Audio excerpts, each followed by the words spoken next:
Welcome to the College Football Survivor Show, where playoff survival is always on the line. Here's Shehan J. Haraja and Bobak Hayeri. Hey everybody, it's the College Football Survivor Show.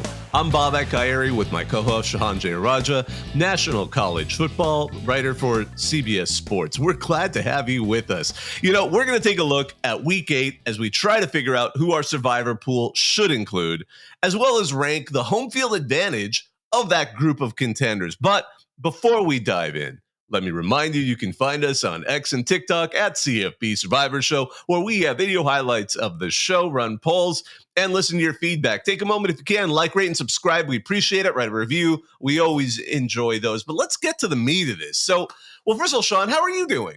I'm doing good. It has been quite a year of college football. We got two really marquee games this weekend that I think lived up to the hype in a lot of ways. Of course, that Georgia-Texas game. People who listened last week know I came out guns blazing saying I kind of feel like Texas might win pretty easily. Like, I think that this might be it. Certainly what I didn't expect was not that Texas let up some pressure, but that their offensive line got eaten alive, that they got obliterated up front. I did not see that coming. I felt like Oklahoma and Michigan at least stress tested that a little bit, but I guess not. And then the Tennessee-Alabama game, such an ugly game, but one that I think is really going to have major repercussions for both these teams heading into the rest of the season. But like, this was also, I think, in so many ways like a just survival Saturday. I mean, look at the Big 12, right? Iowa State needed a crazy comeback because they made some mistakes against UCF. BYU had their sort of gift from God game-winning touchdown with 10 seconds left. It was just that kind of week where you just had to survive.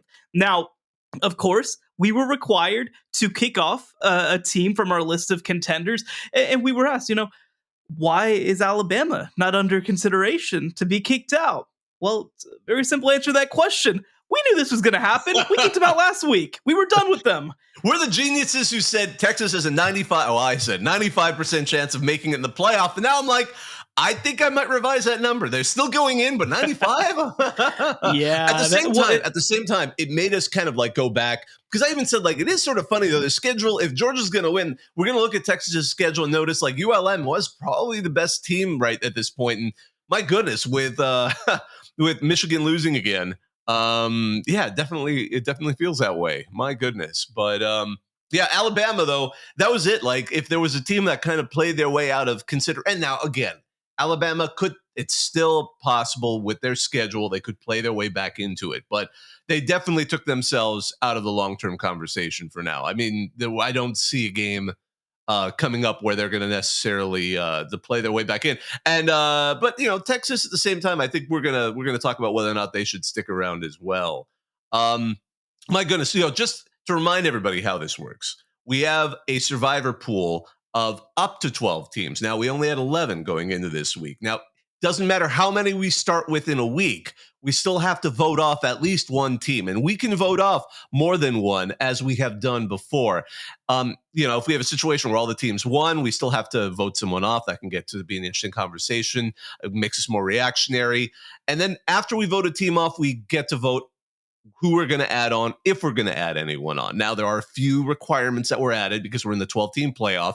We guarantee spots like the playoff does for the top 5 conference champs. So therefore, we at least need someone from the P4. We need, obviously Big 10, SEC, Big 12, ACC, as well as a G5. So if any of those get removed, we have to replace them if there are no other teams left like them. Now, with the G5, we even added an extra kind of caveat. If we're removing the G5 team, probably not this week, but if we're moving a G5 team, we still have to go and look at the rest of the pool and remove someone from the rest, so we're not just picking on the G5 every given week. And just a quick reminder of who we had. We only had 11 teams. We had Texas, which obviously lost to Georgia in the game we're going to probably discuss out a little bit more. We had Oregon, who is now our new number 1 after that, having no problem with the so-called spoiler makers in that shutout last Friday. Georgia, who of course beat Texas. Penn State, who picked a good week to have a bye. Ohio State, who also had a good bye week. Miami, which had, again, a win over Louisville, which we may discuss a little bit. Clemson had a game against Virginia, which they also won. Iowa State and BYU both won 38-35 to their respective opponents. Notre Dame had no problem with a no Haynes King version of Georgia Tech in Mercedes-Benz. And then finally, Boise State also, well, they played BYE. Pardon me. They had a bye week. They had a bye. And, again, so that was our group right there. All of that said, though, who among our group, what were your thoughts about the group at large? Yeah, again, I think that this is just one of those time periods where you just let teams win, and especially in a year where we have so much parity, like if you just handle your business, I think that's good enough right now. I think of, for example, Miami. They got into a little bit of a crazy game with Louisville, who we obviously think is a pretty good team. We mentioned kind of heading into the week, we felt like Miami was going to be able to throw the ball on this team, and that's ultimately what ended up happening. And look, I think that for Georgia, this was a game that they really needed to have going on the road and beating Texas. And the reason for that is, let's say that they lost, right? Let's just say that they lost this game. They would have a loss to Alabama. They would have a loss to Texas. Then they have 2 games remaining, one against Tennessee, and then also, of course, one against Ole Miss. And both those games are losable. Now, there's going to be a day, certainly, where a 9-3 SEC team gets into the college football playoff. There's no doubt about it. I don't know if this would be the year, though, just because we have so many contenders who are going to be 1 loss or better from other conferences. Right now, we still have undefeated teams, 2 of them from the Big 12 in Iowa State and BYU. We have an undefeated from the ACC in Miami. We have a 1 loss in Clemson. Now, you do have the benefit that you have the head-to-head over Clemson, a very dominant head-to-head, but you'd rather not get into that situation where you're comparing 9-3 Georgia versus, 11-1 Clemson. Let's say for whatever reason they miss out on the ACC title game, which is in the cards with the way that Pitt and SMU are playing right now. So it's just a weird kind of year. It's a weird type of group. And so if you just take care of your business, man, like that's all you got to do. Absolutely. It's really interesting. I think the SEC has, and we've talked about this before, kind of played their way out of this scenario where they could get, 5 teams in, because when each team there that seems to be the new number 1 plays, they have a game where they kind of, you're like, what, because I was kind of a little annoyed, and I think some people caught themselves. Like Georgia, like, wow, they only had that game with Alabama. I'm like, they nearly lost to Kentucky. I feel like people are missing that. Georgia, still a great team, still a playoff contender, but there is no like leader in the clubhouse. We thought it was Texas. We were ready to crown them, and then here they really had a bad game against Georgia. And obviously Alabama, it needs to find some work. Ole Miss completely took themselves out of the conversation. Tennessee is getting their way back into the conversation, but they still also had a bad loss. So we have a really interesting SEC that I'm not saying is not going to eventually chug out. They have a strong opportunity to chug out the eventual national champion, but it's made it a lot less likely that we're like, oh, the SEC is this unstoppable monster, so therefore a 3-loss team in that conference is going to be just as good as a 1-loss team elsewhere. And I think that's a great thing. I think that's a great thing for the sport. We need more parity. And I know there are people like me who think that over the last, especially 4 years of watching NIL and especially the transfer portal kind of come into play and kind of evolve, we're seeing a little bit more even play, especially with the transfer portal making up for recruiting classes that may have been great, but not, top that we were expecting, that elite level. And that's created these wonderful opportunities and actually kind of a pickle this week because we have to remove somebody. Everyone won except Texas, but Texas lost to a team that is not exactly off now the number 2 team in the nation. I don't know though. Well, let's sit and think for a second. Okay, some important stats to keep in mind. 1, Texas lost as a number 1 team at home by the biggest margin since 1982 Pittsburgh, led by Dan Marino. So this is the worst number 1 loss that we've seen in a hot minute. Second, Yeah, but if Their Pitt had Quinn resume. Ewers, sorry. No.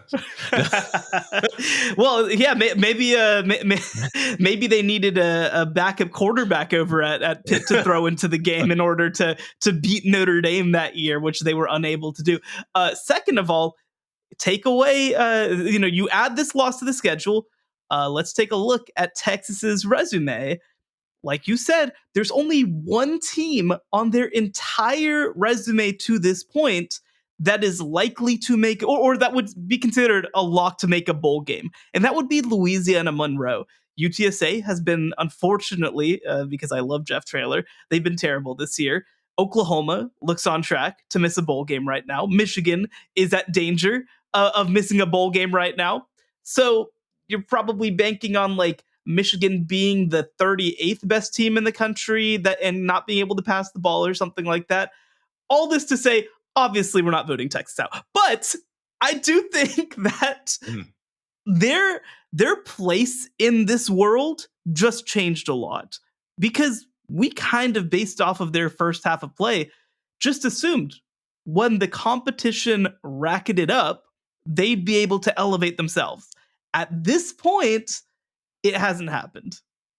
I do think it's funny that at least they get to go on the road and play a ranked opponent. I know it in their wildest dreams preseason would have thought we were saying that about a game at Vanderbilt. But and the thing is, now you're never going to have a hungrier team. They just watched you lose, and you're going to their house, the construction zone, which isn't quite as under construction as it's led to believe. But I am wondering what that. I assume a lot of Texas fans bought tickets even before the season, knowing they were going to finally get to play a game in Nashville. But I am curious to see what that crowd is going to be like, especially when the Longhorns head out there to play the Commodores. I mean, could you imagine if Vanderbilt does that? Like, I'm not going to get too into it. If Vanderbilt does that, I still don't know if they'd be part of the. Well, they might have to be a part of the conversation. Dang it, But we'll worry about that. I'm not going to jinx it, but it is a remarkable turn of events, because we look at the rest of that schedule. They are, by the way, 2-1 in SEC play, so they are one of 7 teams that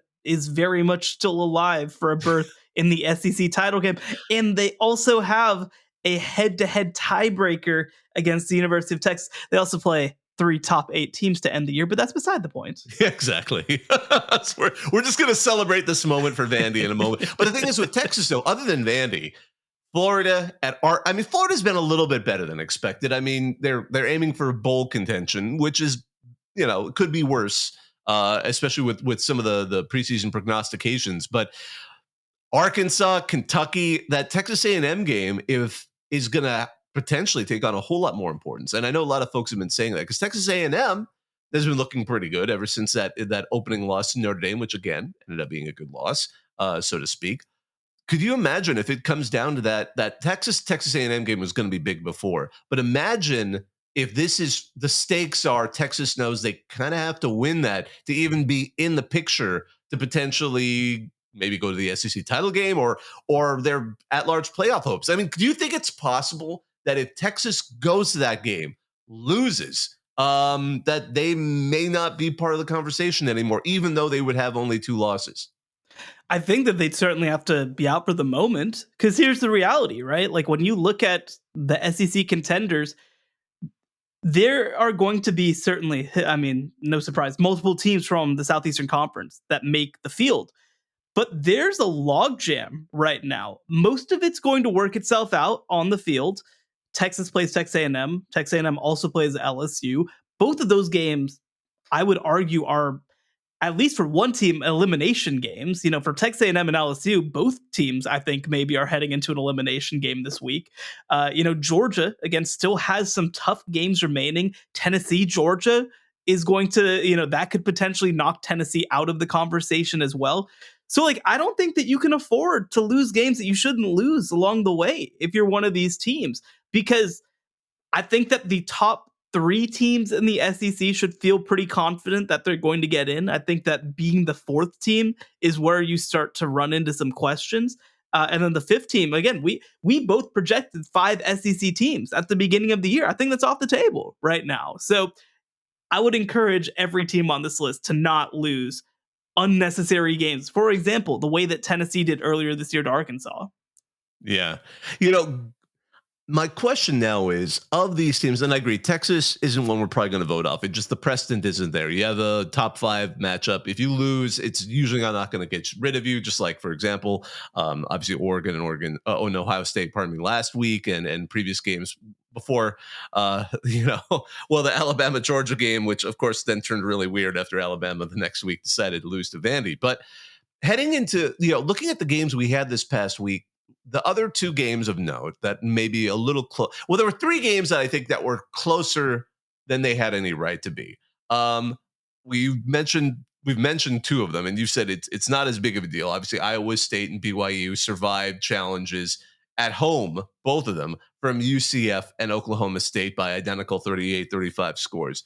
The other one, and this one I feel weird to bring up, is another undefeated team, Miami, because it just seems like they pulled away kind of late in that Louisville game. The score, 53-45. First of all, what's going on with the defense at Miami? But second of all, every game with them has been like this. It's, or maybe not every game, but now we've gone through this series of, and now it'll be really remarkable to see, because this is, of course, game day, for example, is going to Indiana because it's a great story and all of that stuff. Maybe we'll talk about them a little later, but Florida State, Miami seemed preseason like this was going to be the game, one of the games. They're going to absolutely go check that one out, maybe in Miami. But what on earth are the Canes? Should the Canes still be part of this conversation?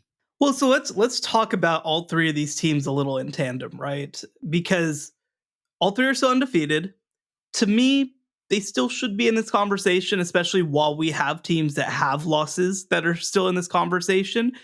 But I want to take a step further than that and kind of talk about which are the teams that you trust of these 3 the most, right? Because Iowa State, I believe they threw essentially 2 pick sixes in this game. Like, this was just like a clunker against UCF. And UCF was playing new quarterbacks. Ja'Carri Brown and EJ Colson both got in the mix from what I remember.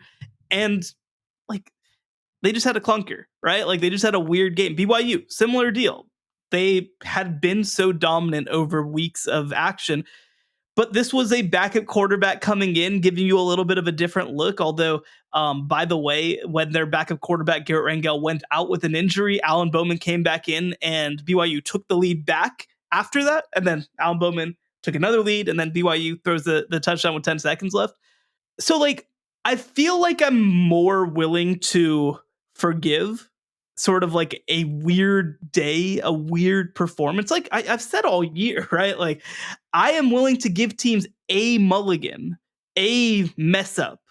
And I think that from an evaluation perspective, for Iowa State and BYU, this was kind of their mess up to me. It was okay, that was weird. Don't do that again. They didn't lose, which I think is positive. So if they do have their loss mess up later in the year, it might not eliminate them, but it probably would put a huge damper on them in this conversation, especially as at-large teams. Miami's got to figure this thing out. Like this is getting crazy, right? Like, after their first 4 games of the year, Florida A&M, Ball State, South Florida, they were putting up in 3 of those 4 games, they scored 50 points. Against Florida, they scored 41 points. Since then, their defense, like you mentioned, has just collapsed. 34 given up against Virginia Tech, 38 against Cal in a game that they should have lost, 45 this past week to Louisville. And some like minor context to the Louisville game. I mean, Miami was up by 14 points for most of the second half. But like, you just can't be in this situation where you're going back and forth against a Louisville team that's good and has some dynamic pieces, but like, this was one of the best games of Tyler Shuck's whole career. Louisville was able to average 5 yards per carry. Ja'Cory Brooks had 100 yards and 2 touchdowns. These are not the kind of numbers that you should be giving up when you have the level of talent that Miami has. So I would say, for me, I didn't actually put them on our list of teams to vote out. I put Texas because, they lost, so you got to be on the list. Iowa State and BYU as my 3 teams that I noted as being kicked out. The 4th is the one that I think we will kick out. We'll get to in a second. I didn't have Miami on there, but they're making it hard. Like, they're just frankly making it hard. What do you think? What do we have any indication of what's going wrong over there? Because obviously the defense is, but what part of this defense is just not picking it up? Because it is remarkable how that shift happened. I mean, because South Florida, not a terrible team. I mean, they're not going to necessarily be a G5 challenger, but they're not awful. But just things suddenly went really wrong with that Virginia Tech game, and everyone thought, oh well, they're kind of Virginia Tech is looking as good as people thought they might be in the preseason. But that game at Cal, as you pointed out, Louisville, I'm really interested to see because the rest of their schedule seems mostly favorable. I mean, Florida State, I wouldn't be shocked if that's a close game, only because it's a rivalry game and there is a lot of heat there. Duke is like one of the least respected teams right now. I just noticed because they only have one loss. They're unranked. Now they'll get a chance. They're going to play SMU, and that'll be kind of an interesting ACC eliminator game this weekend. But yeah, it beyond that, at Georgia Tech, kind of mysterious. If Haynes King comes back, I'll give them a little bit of a chance. Wake Forest is hot garbage, and that Syracuse. I mean, Miami has teams. Is playing teams basically of the caliber of the teams that have scared them. But for Wake Forest, so you figure there's an opportunity there for them to lose it, and where will that come from? Well, I think what's so interesting is, just for example, I'm looking at sort of the stat breakdown over at collegefootballinsiders.com that our buddy Parker Fleming puts together. And if you look at pure success rate, they defensively are ranked number 10 in the country. And they're number 6 per dropback. That doesn't really seem to match and vibe all that much with what we're seeing on Saturdays. I think that sometimes when you see that, it's because you're giving up a lot of explosive plays. And I think that that's a huge part of the issue, is that Miami just has a focus problem at times on defense, where they just get lost for a play or two, and that's enough for points a lot of the time. So I don't know. This is just such a weird team. This is just but I think that when you go through the season, frankly, this is some of the benefit of not having to play, for example, in the SEC. You're not playing teams every single week that if you play a bad game, they're going to beat you. Now, you've played a couple that can give you some real issues, like we've seen, Louisville, Cal, Virginia Tech in successive weeks. But this is becoming a trend. I don't think Florida State is a team that's going to take advantage of it. I don't know if Duke is. Georgia Tech, kind of interesting. At Syracuse is a really interesting one with the way that they're playing offense right now with Kyle McCord and Aronde Gadsden.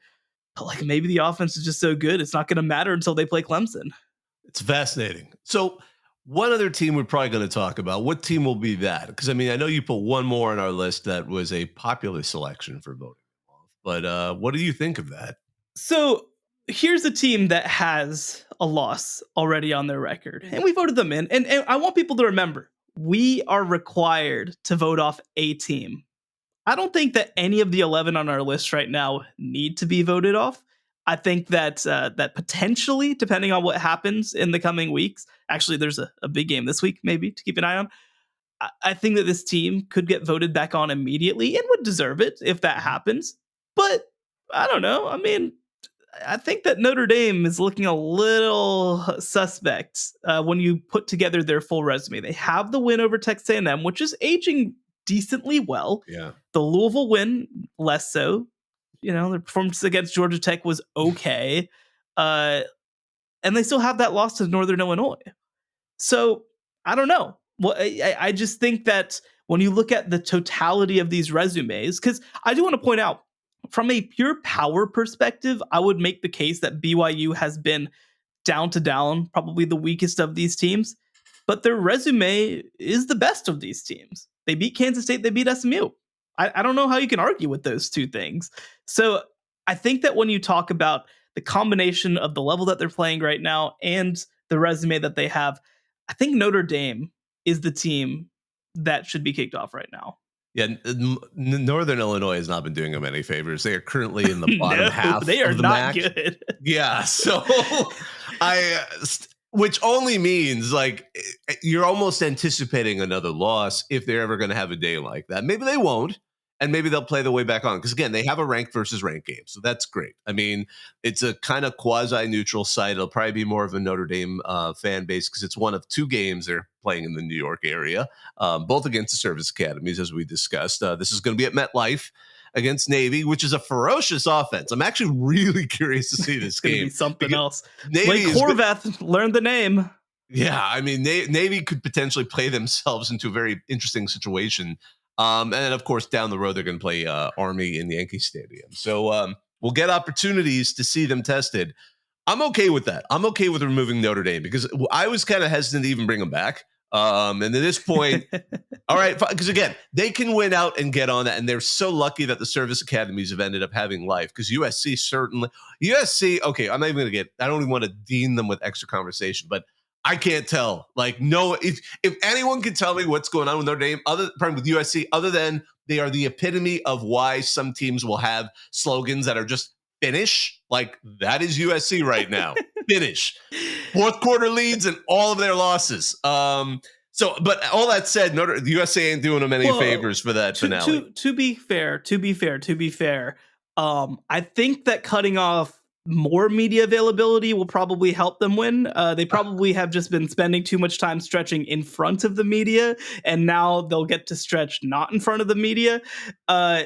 Somebody did point out the last time that Lincoln Riley cut availability, like practice window availability during the week, was before Miller Moss's first start in the bowl game last year. So maybe we're going to see some Jaden Mayava, but I do think that the actual answer to the question is when it's time to run out the clock and put the game away, USC's offensive line is unable to do so against not just good teams, but even against average teams. But yes. This is not a USC. This is not a Trojans This is just podcast. Looking bad for Notre Dame's finale. That's all I'm saying. Their finale will potentially not be a decider for whether or not they get into the playoffs. All I know is that we knew coming into the year that only one of our alma maters would make a bowl game. I don't know. After last week, it might be not the one that we think.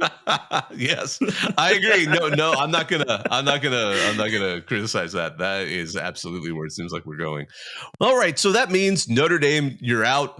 We're down to 10 teams. We're going to have to come up with, we don't have to come up with anyone. We're probably going to come up with a few more to add back in the list because there's some very interesting candidates who we're going to get to as we get back from the break here on the College Football Survivor Show. The College Football Survivor Show, where playoff survival is always on the line. All right, so we've got 10 teams. We can add teams as we like. There's actually a lot of great candidates out there. I'm not going to say we're going to go into details in each one, but I just want to throw like my short list of teams that I could make an argument for. There's Tennessee, which obviously had a victory against Alabama. LSU, which is beyond against odds, has seemed to keep chugging on to 6-1 and 3-0 in the SEC. Another 6-1 Texas A&M, which is continuing on for their showdown with the Tigers coming up this weekend. Kansas State has pretty much kept on going after a loss to BYU that looks better with each week.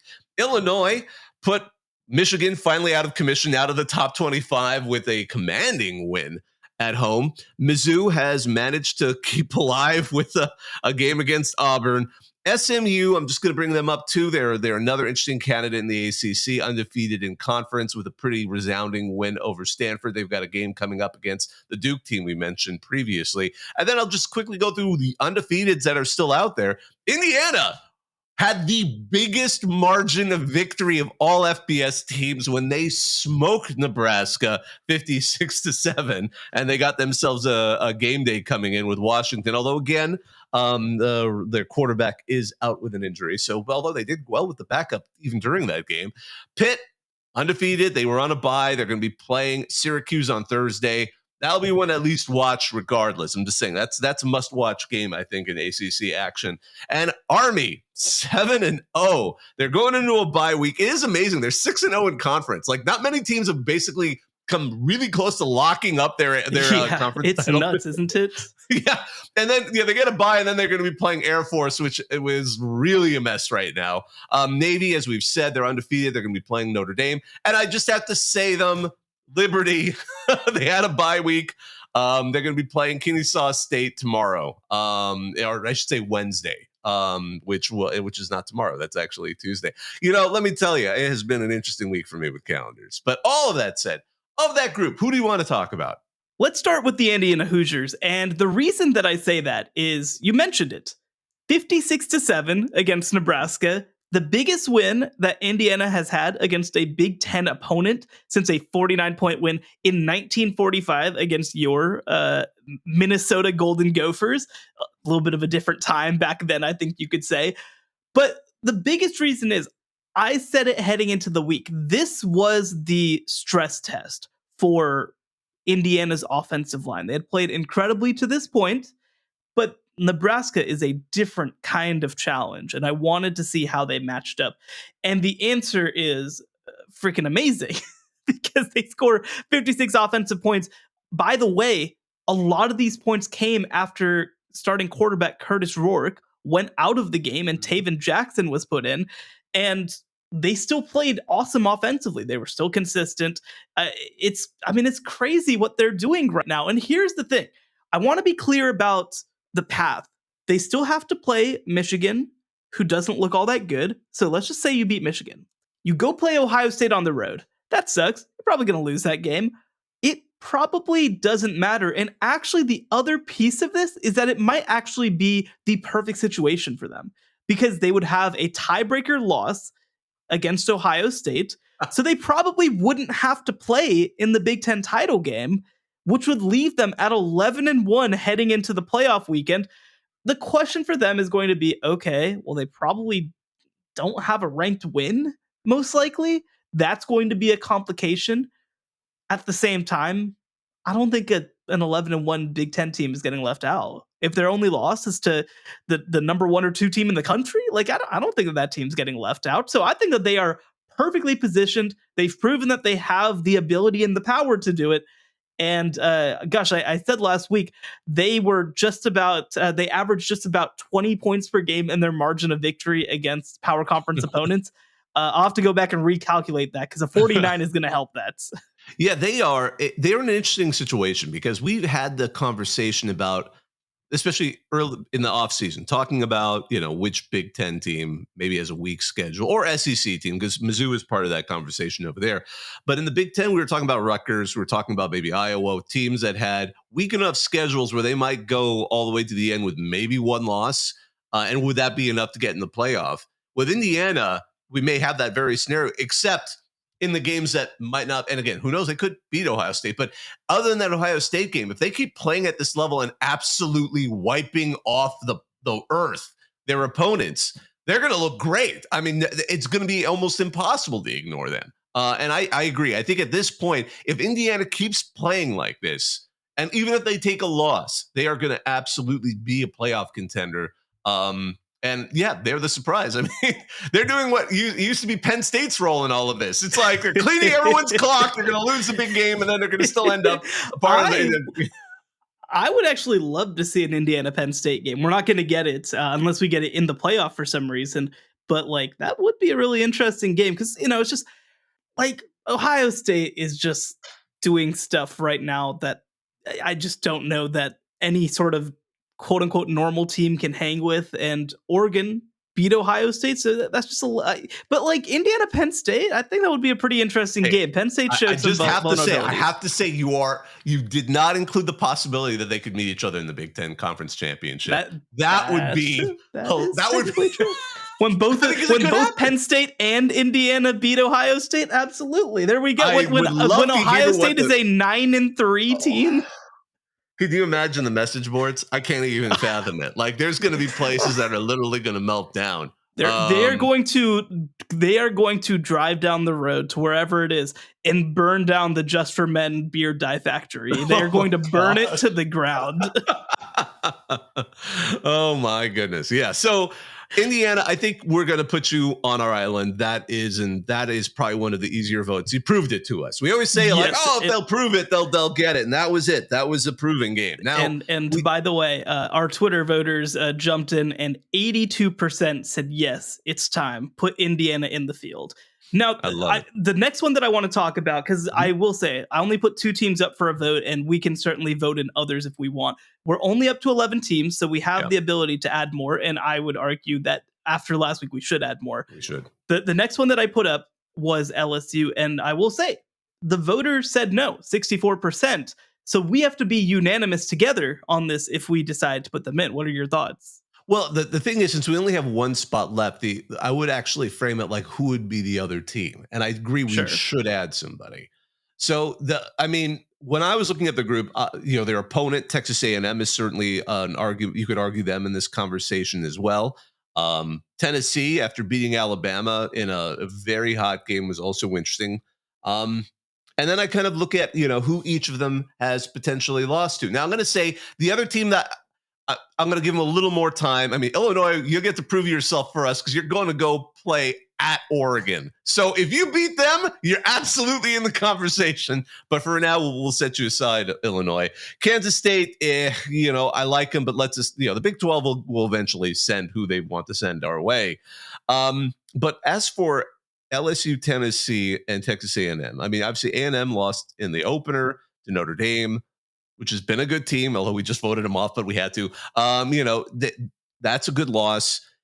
LSU's loss to USC has still been a mystery now. I mean, or maybe that was the one, that one game USC managed to finish was against and against Wisconsin was against the Tigers.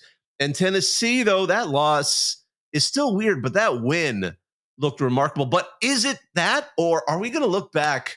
And is Alabama, are the wheels truly coming off of Alabama? I'm not saying they're going to not make the bowl or even be eventually in the playoff conversation, but it compared to where we were previously, and again, I feel bad for Kalen DeBoer. This is the whole Nick Saban thing. It does feel like Alabama isn't quite the same. So we may look back. Maybe Alabama finishes the season in the teens somewhere in the rankings, and la-di-da, you beat them is not as quite of a big deal as it was 2 years ago when Tennessee managed to upset the Crimson Tide. So now I'm kind of looking at that. I'm trying to kind of go through LSU and A&M. Which of those two? I think if we pick one of them, because I think also that fits into the fact that they're playing each other this weekend. And eventually the winner of that may be a part of the conversation as well. How would you value those two teams against each other?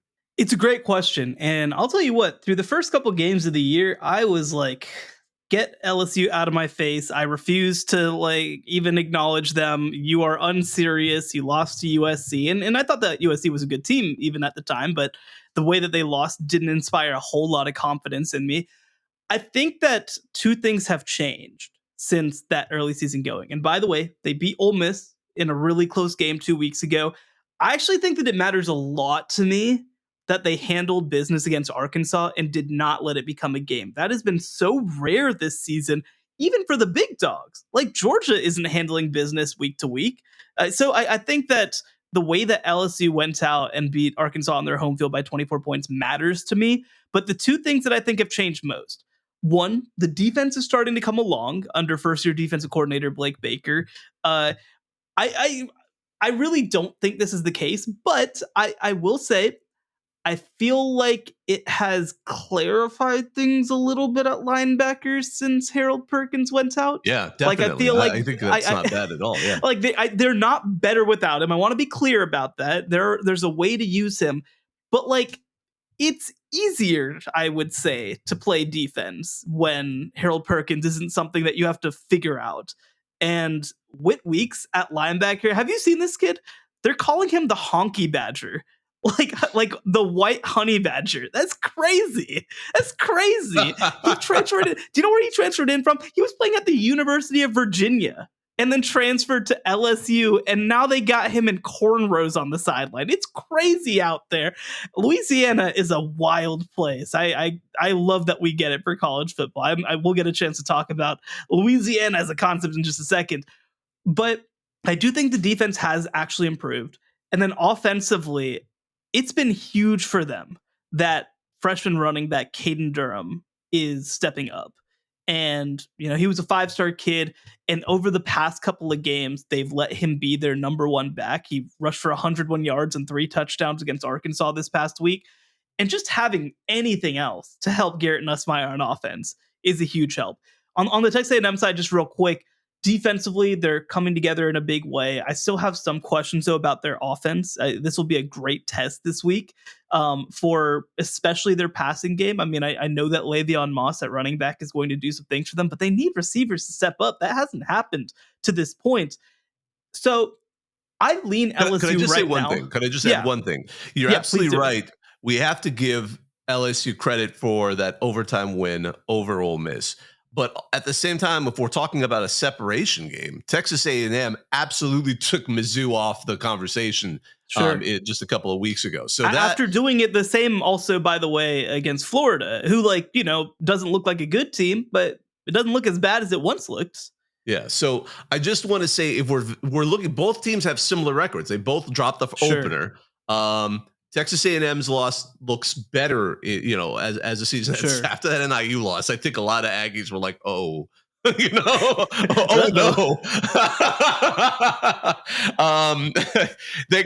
But as for LSU though, I guess maybe I'm becoming more hesitant about LSU. I think, and really, I mean, I'm laughing too because I'm like, if we had phrased the question on X as who should we pick, LSU or Texas A&M, and made it anyway an open poll, I don't care what the poll is, A&M's going to win. So I'll just acknowledge that if we even phrased it that way, it doesn't even matter who the opponent was A&M was going to win that one. But I'm leaning A&M's way, but I don't mind picking LSU because we're gonna get an answer very quick. So that really is what it comes down to. I mean, I can go LSU's way if you're adamant about LSU. So, I'm willing to pound the table with Brian Kelly and put them on there. So okay, let's do this. Let's put A&M in, and the case that I'll make for it too is that if they win this game, they're pretty close to in because they would be undefeated in the SEC. Their only tough game left would be that game against Texas. And I think they could lose that game against Texas and get in at 10-2. LSU has to play Alabama still.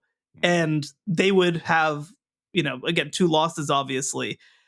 So I think that's probably a slightly more. Well, I mean, honestly, both of them. That's a pretty reasonable path.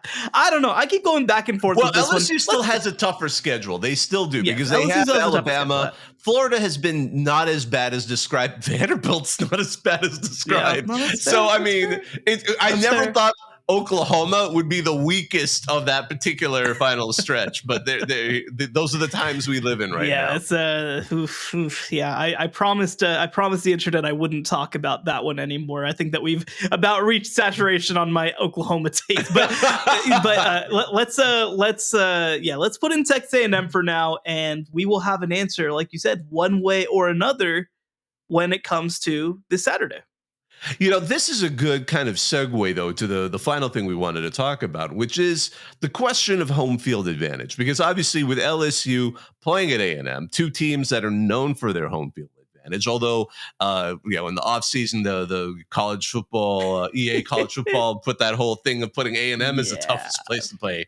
It's interesting, too, because home field advantage, I find it a fascinating thing because is it psychological? The fan base? Is it the design of the stadium? Is it the intimidation factor of all the other kind of kind of things that are hard to kind of specify? Is it the location, just getting to the place? Because some of these places are pretty remote. Is it the weather factors that go there?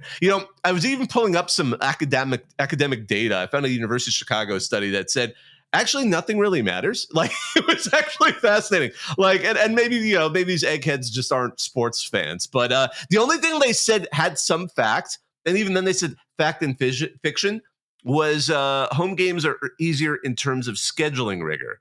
They found some proof that referees are biased for home teams. But the rest of it, they actually said like crowd, distance, time difference, time zones. They said not so much. It was fascinating stuff.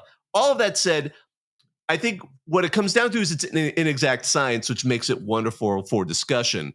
So a lot of this is an eyeball test. A lot of this is a bit subjective.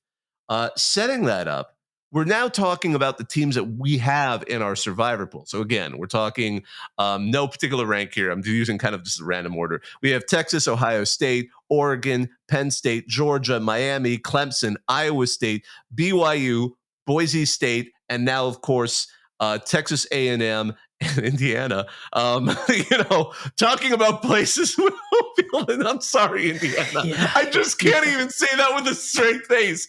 I already know who's going to be the bottom, and I'm sorry. Notre Dame might have been that had you guys not been here, and we've also voted them off. But my goodness, I've been at a game at Notre Dame.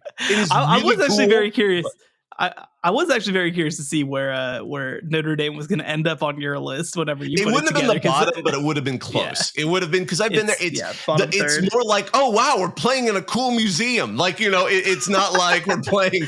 It feels very solemn. It feels very the fan bases are respectful. very serious. It's like the same stereotype you get. USC is somewhat like this, although it's gotten more hostile in the last 20 years. But like it used to be USC, UCLA, Notre Dame, Michigan, everyone, you get told by the older fans to sit down. It's it's that I will say, so it's funny too, because, and I actually love that we're doing this. So you've been to more of the great stadiums than I have. I will say that. But I think it's also kind of fun to do because you're a Northerner. I'm a Southerner. I grew up much more around that culture. You grew up around a West Coast culture and then have lived around a Northern culture.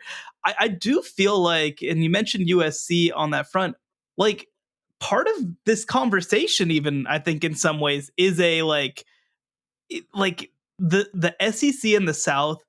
They compliment and they glamorize sort of being rabid in such a specific way, and I think as the sport has culturally moved more southern, I do feel like that is one of the minor consequences of it. Is now it's like, oh no, you're not here to watch a good game, you're here to you have a job to do. This is your job. And actually I think that this is also something that goes a little bit even further than the field. Is people view their fandom, I think in the South especially, as your job is to impact it. And I think I'd even make that case as to why, on the NIL front, fans were just like, all right, you need me to put $100 per month out of my $300 a month paycheck into NIL. I'm happy to do it because that's what you do for the team. But I do think it'll be interesting for me to also get some of your insight on especially some of these northern teams whenever we go through our rankings. Yeah, and I think part of it too is with as great as TV has gotten, with especially over the last 20 years, which widescreen TVs, HD TV, all of that stuff. I mean, you get an opportunity to if you're going to go and participate in a game at a stadium, you want to be there for that experience. It's not just you want to see the game. You can see it well at home, and I think a lot of people will want to go there for that full experience. But yeah, it's fascinating, and I have to say, there's different ways to kind of classify what makes a stadium kind of the home field advantage. Some of it is the culture around. Look, we're not going to get a chance to include LSU, but I'm going to safely say, for all accounts, there is no way to not say they're number one. But they because they add everything together. It is a large venue, so it gets loud. The fans are hostile. They're actually hostile, and that's a huge factor in it. Although there's kind of a way you could even factor it in: hostility versus just sheer numbers. Because even sheer numbers kind of just can overwhelm. And I actually think just to touch on sort of my criteria for home field advantage, because you can quote me any studies that you want. I think that my opinion on this has always been these are 18 to, I used to say 22, maybe now more like 25, but 18 to 25-year-olds who are just frankly less physically and emotionally ready for some of the hostility that they're going to face. And you see mistakes in road stadiums. And part of this, look, I've covered the Big 12 for a decade at this point, and the Big 12, top to bottom for its whole history, basically, is up there with the highest parity conferences in college football. And I don't want to say that it's as clean as I just always pick the home team to win, but 95+% of the time I pick the home team to win, and whenever I'm making my projections and predictions, and it's a pretty good guide overall. So look, I think that what we have to keep in mind is that no, it's not going to fundamentally change what teams are. You're not going to be Georgia going to play at, this is a really bad example. I was going to say Georgia going to play at Kentucky. That's not going to fix all of Kentucky's problems, but it will make it more likely. It will make it harder. if you're two teams that are similar caliber, then I think that that's a much bigger impact.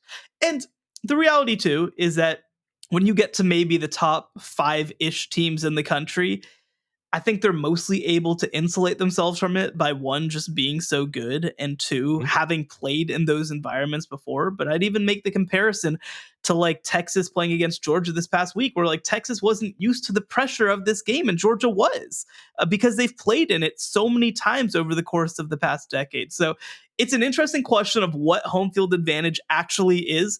And with that, I mean, I'm excited to get started. Yeah, one thing I just wanted to throw in, again, mostly because we're not going to be talking about Tiger Stadium, Death Valley at LSU.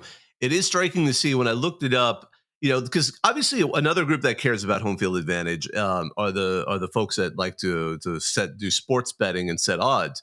The number that somebody had done, they analyzed just home performance against the spread. So not whether or not they were favored to actually win, but just against the spread to see if there was any bump. Tiger Stadium over the last 3 years had seen a 75% win rate against the spread for LSU. And then a little bit softened over the 10-year, it was 61, but that's still remarkable. 61.3. Most teams that were doing well were hovering in the 50s. So LSU was still appearing and punching way above its weight in the home field advantage. And by the way, the odds makers are aware of that. So they've been adjusting the spread to actually take that into account. And they're still not getting it because of how LSU performs. But all of that said, okay. So do you want to go with your first team or do you like to hear mine? Because I was almost like, are you looking at it as like clear number 1, 2, 3 ranking order? Or did you even have to almost say like acknowledge that these are kind of close? This is me just kind of like flipping a coin. Yeah. I think that it's definitely close. Why don't we go through it sort of? So we have 12 teams. Why don't we go through it in thirds just to kind of move it along? We're running a little long this week. So my top 4, and I think that I'd probably include my 5th if I was making like a tier. But my top 4 were Texas A&M at 1. It's a little controversial, but I think that they're really up there at Kyle Field. Oregon at 2. Penn State at 3, and then I had BYU at 4. And so 4 very different environments, 4 different types of deals, right? Because with Penn State and Texas A&M, you've got the massive crowds. You got the 100,000 plus. I think that Penn State pushes 110,000. I think that with Oregon specifically, this is one of those things where like the way that your stadium is engineered matters a lot.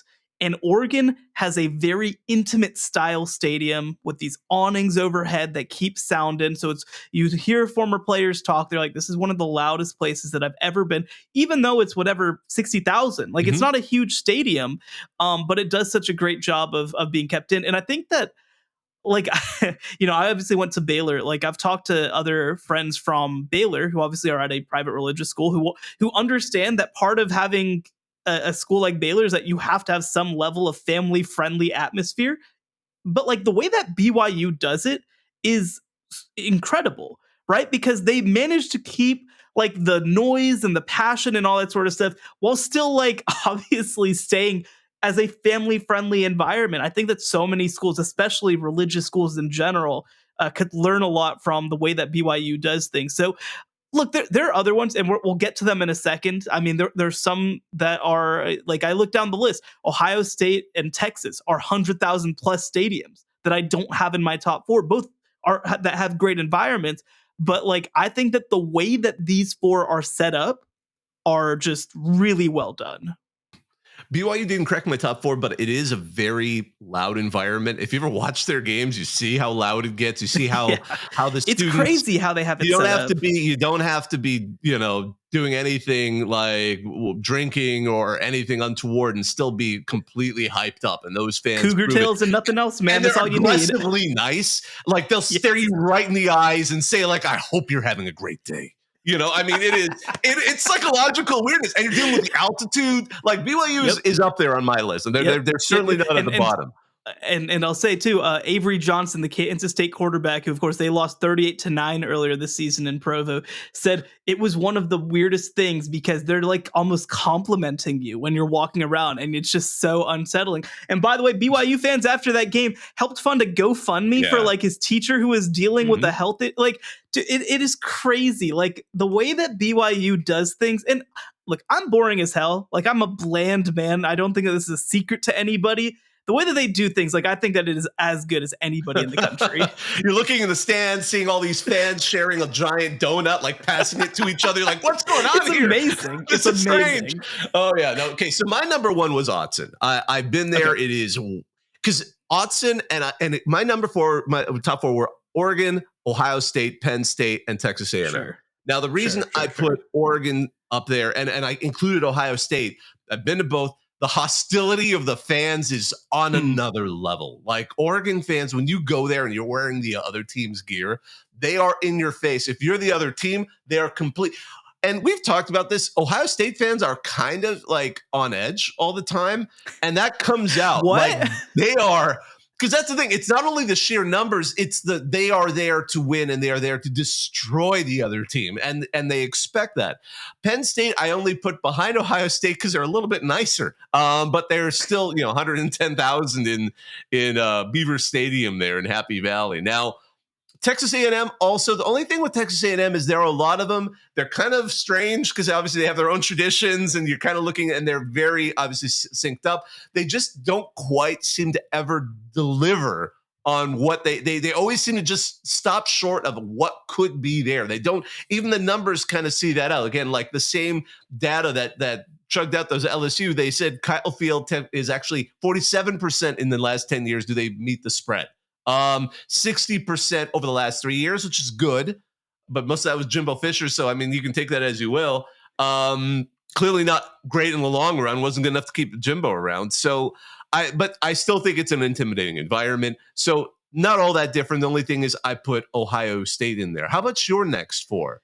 Yeah. Ohio State was maybe my toughest to place because like, I think that you feel the big games a lot, right? Like it feels like a big deal. It feels like a huge environment. I'm curious too, like for example, where you'd have Michigan on this list, because I think that like, and I will say too, like I think a legitimate factor for this is that a lot of the games that I've watched of Ohio State at Ohio Stadium over the last 5-ish years, like a lot of them are early games. That probably is a factor. Whereas like Penn State, you get like the night, like white out, like you tend to get more of that because they play, because Ohio State's so good, they don't play as many competitive games, frankly. So you're not watching 4 quarters of every one of their night games necessarily. So that might, I mean, again, I haven't been to Ohio State. I'd love a chance to go. I really would.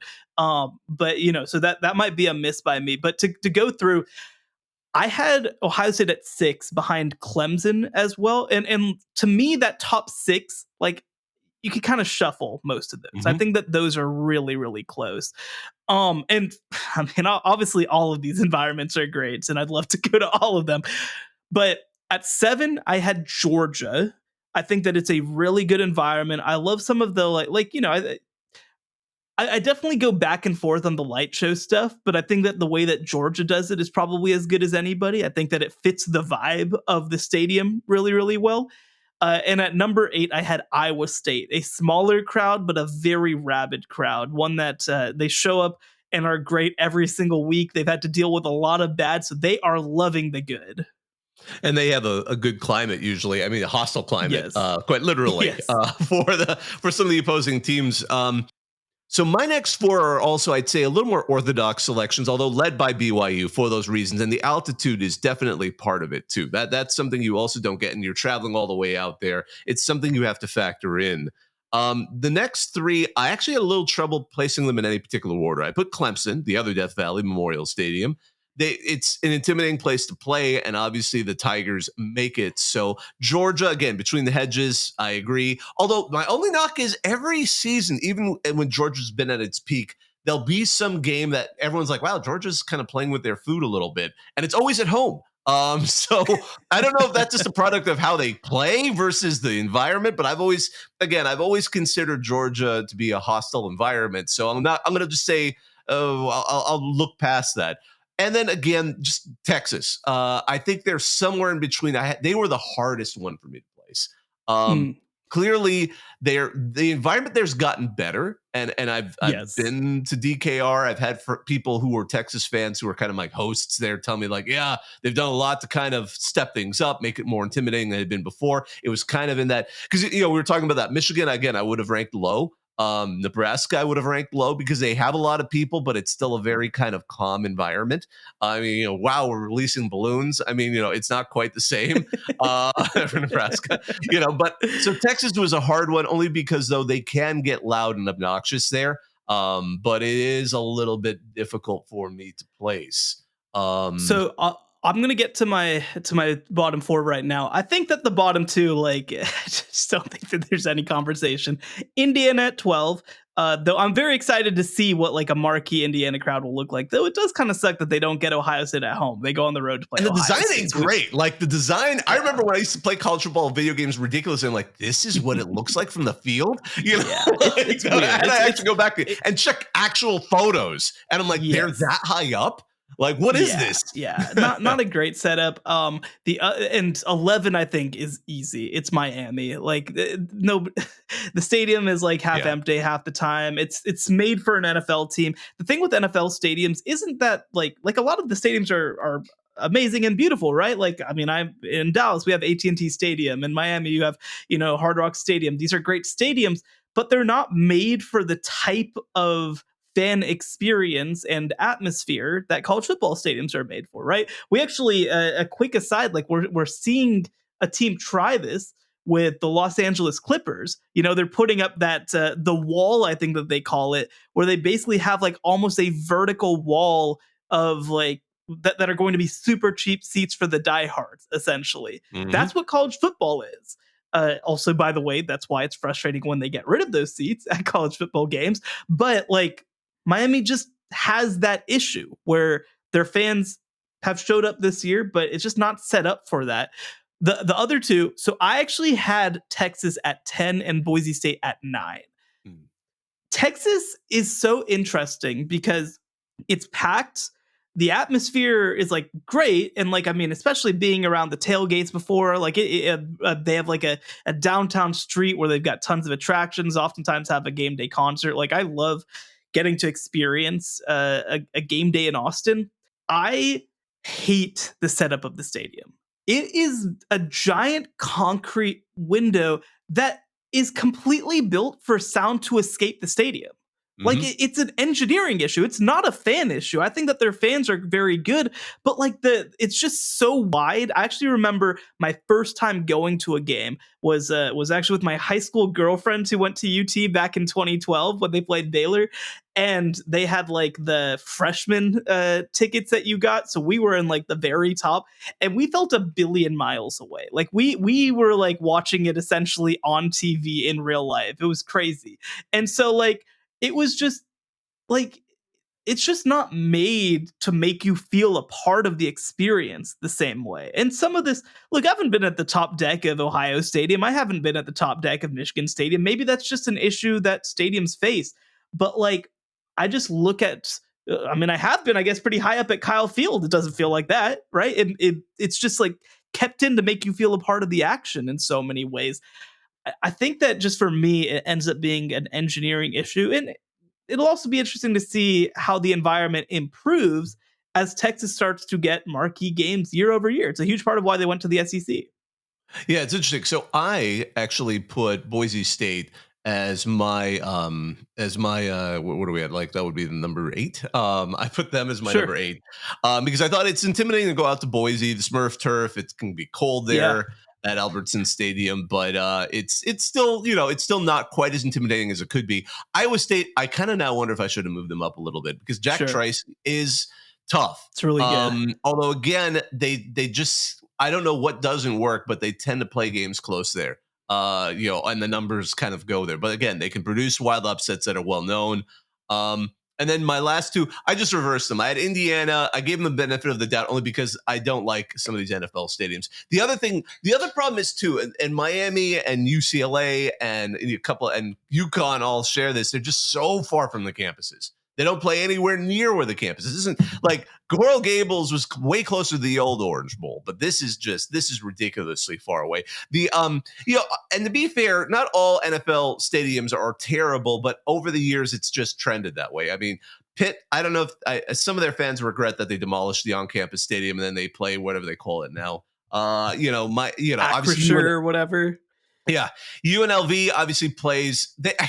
Sam Boyd, their old stadium, was also extremely far from campus, except it was in the middle of nowhere and it was awful. So they actually got the benefit of the doubt. Good for them with Allegiant.